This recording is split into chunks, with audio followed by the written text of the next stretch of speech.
Hi മക്കളെ, sir ഇതെന്താ ഈ ബേക്കറി? ഇത് എവിടെയോ കണ്ടിട്ടുണ്ടല്ലോ അല്ലേ? യെസ്, അത് തന്നെ. ഏതാ? ക്രിസ്മസ് എക്സാമിന്റെ ഓരോ സബ്ജക്റ്റിലെയും ചാപ്റ്റേഴ്സിന്റെ ലിസ്റ്റാണ്, നമുക്ക് പഠിക്കേണ്ട ചാപ്റ്റേഴ്സിന്റെ ലിസ്റ്റ്. ഇതെന്തിനാണ് നമ്മൾ പിന്നെയും കാണിക്കുന്നത്? ഇത് കുറെ കാണിച്ചതല്ലേ? യെസ്, അത് കാണിച്ചതാണ്. പക്ഷെ ഇപ്പോൾ സാർ ഇത് കാണിക്കുന്നത് എന്താണ്? ഒരു ഷോ ഓഫ് ആയിട്ടാണ്, ഒരു ഫ്ലെക്സ് പോലെയാണ്. കാരണം മറ്റൊന്നുമല്ല, നമ്മൾ ആദ്യമേ പറഞ്ഞിട്ടുള്ള കാര്യം, നമ്മുടെ സാർ ഉൾപ്പെടെ ഉള്ള നമ്മുടെ +2 കൊമേഴ്സ് ജ്വാല ബാച്ചിലെ ഓരോ ടീച്ചേഴ്സും മക്കളോട് പറഞ്ഞിട്ടുള്ള ആ ഒരു കാര്യം നമ്മളിത് സെറ്റായിട്ട് കംപ്ലീറ്റ് ചെയ്തിട്ടുണ്ട്. അത് കാണിക്കാൻ വേണ്ടിയിട്ടാണ്. പിന്നെ അത് മാത്രമല്ല, രണ്ടാമത്തെ കാര്യം, എന്താണ്, നമ്മുടെ ബാച്ചിലൊക്കെ ജോയിൻ ചെയ്യാത്ത കുട്ടികളാണെങ്കിൽ നിങ്ങൾ കൃത്യമായിട്ട് മനസ്സിലാക്കാം എത്രത്തോളം നമുക്ക് പഠിക്കാനുണ്ട് ഓരോ സബ്ജക്റ്റിലെയും ചാപ്റ്റേഴ്സ്. ഈ രണ്ട് കാര്യങ്ങൾക്ക് വേണ്ടിയിട്ടാണ് നമ്മളിവിടെ ആഡ് ചെയ്തിട്ടുള്ളത്. അതിൽ ആദ്യത്തെ കാര്യം, നമുക്കറിയാം, നമ്മൾ നിങ്ങളോട് എന്ത് പറഞ്ഞു, നവംബർ 15 മുൻപ് അല്ലെ, റിവിഷൻ ചെയ്യാനുള്ള ടൈം ബാക്കി വെച്ചുകൊണ്ട് നമ്മളെല്ലാ ചാപ്റ്റേഴ്സും ലൈവായിട്ട് എടുത്ത് നമ്മൾ തീർക്കും. നിങ്ങൾക്ക് വേണ്ട സെഷൻസ് തരും. ക്വസ്റ്റ്യൻ സെഷൻസ് ആണെങ്കിൽ അത് വേണമെങ്കിൽ എക്സ്ട്രാ തരും. എക്സ്ട്രാ വേണ്ട ചാപ്റ്റേഴ്സ് ആണെങ്കിൽ എന്താണ്, കൺഫ്യൂഷൻസ് ഒക്കെ ഉള്ള ചാപ്റ്റേഴ്സ് ആണെങ്കിൽ എക്സ്ട്രാ സെഷൻസ് ഇട്ട് ക്വസ്റ്റ്യൻ സെഷൻസ് ആയിട്ട് നമ്മൾ തരും. ഇനിയിപ്പം എന്താണ്, അല്ലാതെ ഓരോ പോർഷൻസ് കഴിയുന്നതിനനുസരിച്ച് നമ്മൾ ക്വസ്റ്റ്യൻസ് ഡിസ്കസ് ചെയ്ത് പോകാറുണ്ട് അല്ലേ? എല്ലാ കാര്യങ്ങളും ചെയ്തുകൊണ്ട് നവംബർ 15 ഉള്ളിൽ റിവിഷനുള്ള ടൈം അവിടെ ബാക്കി വെച്ചുകൊണ്ട് ഓരോ സബ്ജക്റ്റിലെയും നിങ്ങളെ ക്രിസ്മസ് എക്സാമിൻ്റെ പോർഷൻസ് നമ്മൾ തീർക്കുമെന്ന് പറഞ്ഞിട്ടുണ്ടായിരുന്നു. അത് അതേപോലെ തീർത്തിട്ടുണ്ട്. അത് മാത്രമല്ല, അടിപൊളിയായിട്ട് നമ്മുടെ ബാച്ചിലർ സ്റ്റുഡൻസ് ആ ലൈവ് അറ്റൻഡ് ചെയ്തുകൊണ്ട് അതേപോലെ തന്നെ പഠിച്ച കുട്ടികളുണ്ട്. അതുപോലെ തന്നെ സെറ്റായിട്ട് പഠിച്ച് മുന്നോട്ട് പോകുന്ന കുട്ടികളുണ്ട് അല്ലേ? പിന്നെന്താണ്, കുറച്ച് കുട്ടികൾക്ക് എന്താണ്, എല്ലാ ലൈവിലൊന്നും അറ്റൻഡ് ചെയ്യാൻ പറ്റണമെന്നില്ല. അത് സ്വാഭാവികമായിട്ടുള്ള കാര്യമാണ് അല്ലേ? ഞങ്ങൾക്ക് തന്നെ എന്താണ്, ലൈവ് പറഞ്ഞ ദിവസം ചില ദിവസം എന്തെങ്കിലുമൊക്കെ ഒരു പ്രോബ്ലംസ് ഒക്കെ ഉണ്ടെങ്കിൽ ലൈവ് എടുക്കാൻ പറ്റാറില്ല അല്ലേ? അത് സ്വാഭാവികമായിട്ടാണ്. പക്ഷെ എന്താണ്, പ്രോപ്പറായിട്ട് ബാച്ചിലൊക്കെ ജോയിൻ ചെയ്ത കുട്ടികളാണെങ്കിൽ ഈ ലൈവുകളൊക്കെ അറ്റൻഡ് ചെയ്യുകയും ഫോളോ ചെയ്യുകയും ചെയ്തിട്ടുണ്ട്. എന്താണ്, ഒരു മെജോറിറ്റി പോർഷനും ഇതിൽ എന്താണ് തീർക്കാൻ പലർക്കും പറ്റിയിട്ടുണ്ട്. ബാക്കിയുള്ളത് അവരിനി തീർക്കുകയും ചെയ്യും. റെഡി? അപ്പോൾ അതാണ് നമ്മൾ പറഞ്ഞ കാര്യം, അത് നമ്മൾ സെറ്റാക്കിയിട്ടുണ്ട്.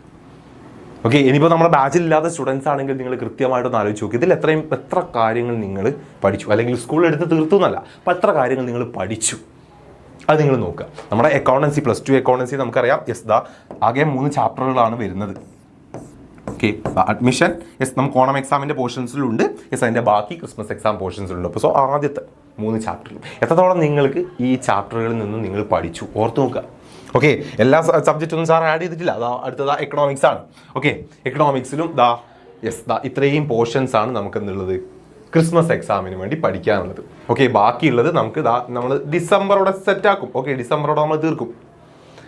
മറ്റെല്ലാം നമ്മളതാ കംപ്ലീറ്റഡ് ആണ്, സെറ്റായിട്ട് കംപ്ലീറ്റ് ചെയ്തു.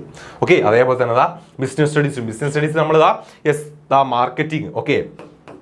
മാർക്കറ്റിംഗ് നമ്മൾ സ്റ്റാർട്ട് ചെയ്തിട്ടുണ്ട്. അടുത്ത ദിവസം മാർക്കറ്റിംഗ് നമ്മൾ കംപ്ലീറ്റ് ചെയ്യും. ഇനി കൺസ്യൂമർ പ്രൊട്ടക്ഷനും കൂടി ഉള്ളൂ ശരിക്കും നമ്മളെ ടോട്ടൽ സിലബസിൽ. മറ്റൊക്കെ നമ്മളെന്താ സെറ്റായിട്ട് തീർത്തു. ക്വസ്റ്റ്യൻസ് ഡിസ്കസ് ചെയ്തിട്ടുണ്ട്, എല്ലാം ചെയ്തിട്ടുണ്ട്. അപ്പം നിങ്ങൾ കൃത്യമായിട്ട് മനസ്സിലാക്കുക, നമുക്ക് പഠിക്കാനുള്ള സബ്ജക്റ്റുകളിൽ ഓരോ ചാപ്റ്റേഴ്സ് നിങ്ങൾ എത്രത്തോളം തീർത്തിട്ടുണ്ട്. നമ്മുടെ ബാച്ചിലില്ലാത്ത സ്റ്റുഡൻസ് എത്ര തീർത്തിട്ടുണ്ട് നിങ്ങൾ ആലോചിക്കുക. എങ്ങനെയാണ് നിങ്ങൾ പഠിച്ചിട്ട് പോകേണ്ടത്, അല്ലെങ്കിൽ ഇത്രയും പെട്ടെന്ന് ഇതൊക്കെ എന്തിനാ ഇത്രയും പെട്ടെന്ന് തീർക്കുന്നത്? പലരെയും ക്വസ്റ്റ്യൻ അല്ലേ? മകളെ, ഇത് തീർക്കുക എന്ന് പറഞ്ഞാൽ പഠിച്ച് നിങ്ങൾ പഠിച്ച് തീർക്കാൻ നിങ്ങൾക്കൊരു ടൈം വേണം അല്ലേ? അത് പ്രോപ്പറായിട്ട് ഫോളോ ചെയ്ത് ഒരു ടൈം ആകുമ്പോഴേക്കും നിങ്ങളത് പഠിച്ച് തീർത്താൽ മാത്രം പോരാ. പിന്നെ റിവിഷൻ ചെയ്യണ്ടേ? അതിനോ ടൈം വേണം. പഠിച്ച് തീർക്കുക, റിവിഷൻ ചെയ്യുക, രണ്ടാണ്. ആ റിവിഷന് അത്രത്തോളം ഇമ്പോർട്ടൻസ് ഉണ്ട് ഒരു എക്സാമിന്. പക്കയായിട്ട് റിവിഷൻ ചെയ്ത് കഴിഞ്ഞില്ലെങ്കിൽ സീരിയസ് ആയിട്ട് പറയാം, നിങ്ങളൊരു എക്സാമിന് നന്നായിട്ട് പഠിച്ചിട്ടില്ല എന്ന് തന്നെയാണ് അതിൻ്റെ മീനിങ്. റിവിഷനിലൂടെ നമുക്ക് കൂടുതൽ കാര്യങ്ങൾ അറിയാനുണ്ട്. അതിനൊരു ടൈം നമ്മൾ മാറ്റി വെക്കണം. അതിൻ്റെ ഇത്ര ദിവസങ്ങൾ മുമ്പെങ്കിലും നമ്മളെന്താണ് ചാപ്റ്റേഴ്സ് തീർത്ത് ആ ചാപ്റ്റേഴ്സിനെ പരിചയപ്പെട്ടിരിക്കണം. ഒന്ന് ചെറുതായിട്ടെങ്കിലും ഒന്ന് പഠിച്ചിരിക്കണം. അതാണ് നമ്മളിവിടെ കംപ്ലീറ്റ് ചെയ്തിട്ടുള്ളത്. ഇനിയുള്ള ദിവസങ്ങൾ എന്താ? റിവിഷനാണ്. ഇതിൻ്റെയൊക്കെ ക്വസ്റ്റ്യൻ സെഷൻ ടൈപ്സ് ഇതായിട്ടൊക്കെ നമ്മൾ ചെയ്യും. അതോടെ സെറ്റാവും. അപ്പോൾ ബാച്ചിലൊക്കെ ജോയിൻ ചെയ്യാത്ത കുട്ടികളുണ്ടെങ്കിൽ നിങ്ങൾ എങ്ങനെയാണോ പഠിക്കുന്നതെന്ന് നിങ്ങൾ ആലോചിച്ച് നോക്കുക. സാറ് കഴിഞ്ഞ ദിവസം ബാച്ചിൽ ജോയിൻ ചെയ്യാത്ത കുട്ടികൾക്കൊക്കെ വേണ്ടിയിട്ട് ഒരു 1 മന്ത് ഒരു മാസ്റ്റർ പ്ലാൻ സാറ് സെറ്റ് ചെയ്തിട്ടുണ്ടായിരുന്നു. കുറച്ച് ടഫാണ്, പക്ഷേ അതങ്ങനെ ഫോളോ ചെയ്യണം. എന്തുകൊണ്ട്? ഈ കാര്യങ്ങളൊക്കെ നമുക്ക് പഠിച്ചു തീർക്കണ്ടേ, അതിന് വേണ്ടിയിട്ട്. അത് നമ്മുടെ ചാനലുണ്ട്, മക്കൾക്ക് വേണമെങ്കിൽ നോക്കാം. അതങ്ങനെ നിങ്ങൾ ഫോളോ ചെയ്യാം. ഓക്കെ, ഇനി എന്താണ് +2 സ്റ്റുഡൻസ് ആണ്, നിങ്ങൾ ഒരു കാര്യം മനസ്സിലാക്കുക. ഇനിയുള്ള ദിവസങ്ങൾ ഡിസംബർ കഴിഞ്ഞ് കഴിഞ്ഞാൽ അടുത്ത മാസവും നമുക്ക് എന്താ പഠിക്കാനുള്ള ടൈമില്ല അല്ലേ. ലാബ് എക്സാം ആയിട്ടും അതായിട്ടും ഇതായിട്ടും ഒക്കെ ഒരുപാട് പരിപാടികളാണ്. സോ ഈ ക്ലാസ്സുകളും കാര്യങ്ങളൊക്കെ മക്കൾക്ക് വേണമെന്നുണ്ടെങ്കിൽ ലൈവായിട്ട് ചെയ്തിട്ടുള്ള ക്ലാസ്സുകൾ, നമ്മൾ ലൈവായിട്ട് മക്കളോട് വീണ്ടും എക്സ്ട്രാ ചെയ്തിട്ടുള്ള ക്വസ്റ്റ്യൻ സെഷൻസ് ഒക്കെ, ഈ ക്ലാസ്സുകളൊക്കെ മക്കൾക്ക് എന്താണ് വേണമെന്നുണ്ടെങ്കിൽ ഇനിയുള്ള ദിവസം നന്നായിട്ട് പഠിക്കണം എന്ന് ആഗ്രഹിക്കുന്നുണ്ടെങ്കിൽ, ഇനിയിപ്പോൾ എന്താ ക്രിസ്മസ് എക്സാമിന് വേണ്ടി മാത്രമല്ല പബ്ലിക് എക്സാമിനേക്കും ഓക്കെ നന്നായിട്ട് പഠിക്കണം എന്ന് ആഗ്രഹിക്കുന്നുണ്ടെങ്കിൽ, ഇമ്പ്രൂവ്മെൻറ്റ് എക്സാം നന്നായിട്ട് മുന്നോട്ട് പോകണമെന്ന് ആഗ്രഹിക്കുന്നുണ്ടെങ്കിൽ ഓക്കെ നിങ്ങൾക്ക് നമ്മുടെ ബാച്ചിൽ ജോയിൻ ചെയ്യാവുന്നതാണ്. ഫീ റിഡക്ഷനും കാര്യങ്ങളൊക്കെ ഉള്ള ടൈമാണ്.